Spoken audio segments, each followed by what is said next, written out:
hanya ilmu dan amal serta hati yang suci, pangkal kebahagiaan di suatu masa nanti. Hanya ilmu dan amal serta hati yang suci, pangkal kebahagiaan di suatu masa nanti. Jangan sia-siakan umur terus berlalu. Jangan sia-siakan umur terus berlalu tanpa membuat bekal untuk masa hadapan.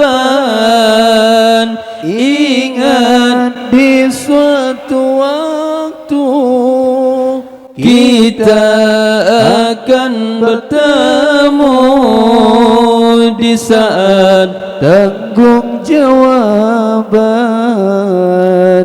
di hadapan Tuhan. Ingat di suatu waktu kita akan bertemu di saat tanggung jawaban di hadapan Tuhan.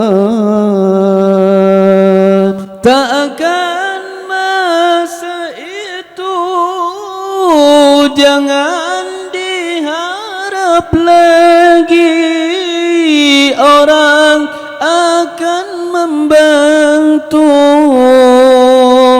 dari kanan ke kiri.